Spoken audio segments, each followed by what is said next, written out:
Mes chers amis, l'heure est grave. Les nouvelles ne sont pas du tout bonnes pour le comédien Observateur. Et oui les amis, la nouvelle vient à peine de tomber et Observateur a écopé d'une peine de 1 an d'emprisonnement, dont 6 avec sursis. Honnêtement les amis, je compte décortiquer cette affaire et vous montrer vraiment ce qui a poussé la justice ivoirienne à trancher en faveur de Marie-Paul Adjei, parce que croyez-moi, il y a d'autres situations qui sont venues empirer et aggraver le cas de Observateur. Pour ce faire, restez jusqu'à la fin de la vidéo, car Observateur de son vrai nom, Kwaku Amani Florent, a été condamné aujourd'hui à 1 an de prison, dont 6 avec sursis, et a payé une amende de 5 millions de francs CFA à la jeune et belle influenceuse Marie-Paul Adjei. Alors pour ceux qui n'ont pas suivi, sachez que Observateur avait tenu des propos désobligeants, des propos irrespectueux vis-à-vis de cette dame, et honnêtement, je ne préfère pas vous mettre ici la vidéo de Observateur, mais en gros, il l'avait traité de PUTE et avait affirmé haut et fort qu'il l'avait mougou comme pas possible. Elle avait traité, si je ne me trompe pas, de Djandjou, géreuse de Busy, etc.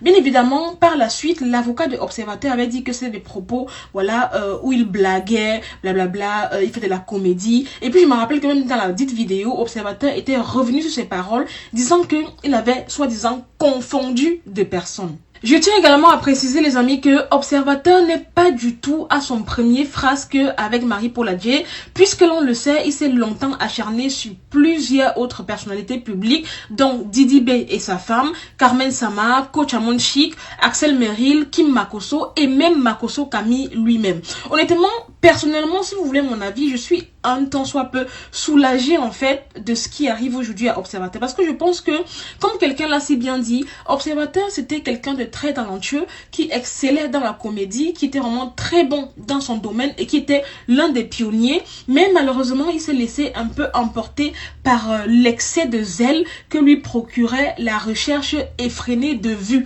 parce que vous avez remarqué que lui également a remarqué que à chaque fois qu'il parlait très mal des gens, ça buzzait, ça faisait parler, ça partageait, ça faisait des vues, et qui dit vue dit argent. Il a malheureusement été aveuglé par ça. Donc malheureusement les amis, une chose en entraînant une autre, il a fini par faire de ce style de vidéo sa ligne éditoriale. Je me rappelle des gens en fait qui passaient le temps à l'encourager, notamment lorsque l'affaire de Didi B est sortie. Sincèrement, j'avais fait une vidéo pour dire que je trouvais ses propos extrêmement choquants et que à aucun moment en fait on ne peut s'immiscer ainsi dans la vie de couple de quelqu'un ou pour le demander à un mec quand est-ce qu'il va enceinter sa femme. Honnêtement, j'ai trouvé ça tellement déplacé. Il a fait la même chose avec Amon Chic, il a chargé Carmen Sama, il a chargé même la petite Kim Makosso. Et à chaque fois, lui, il prenait ça comme de la rigolade, comme de la blague, alors que pas du tout, puisque les personnes en face de lui, les personnes qu'il attaquait justement, c'est des personnes en fait qui se sont senties blessées, qui se sont senties humiliées. Notamment, honnêtement, la vidéo sur Marie-Paul Adjei, je vous assure que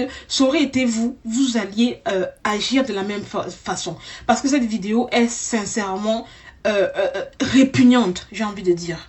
Et à mon avis, les amis, tout laisse à croire que les avocats de Marie-Paul Adjei ont certainement utilisé les autres vidéos, voilà, postées par le comédien sur d'autres personnes. Parce que oui, je me suis dit que ils sont partis devant le juge, ils ont dit, monsieur le juge, c'est un monsieur qui, voici un monsieur qui dérange sur les réseaux sociaux.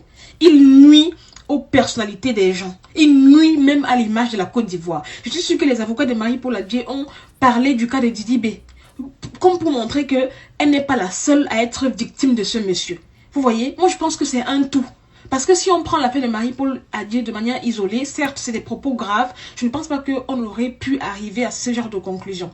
En tout cas, je suis vraiment contente parce que Marie-Paul Adjei a enfin frappé la main sur la table et a mis les points sur les i. Observateur, bienvenue dans ta nouvelle maison, c'est-à-dire la Maca, où tu vas passer désormais les 6 prochains mois de ta vie. Rendez-vous en octobre 2024, où on espère tu auras compris. Parce qu'il y a un adage qui dit chez nous au Cameroun, quand c'est trop, c'est laid.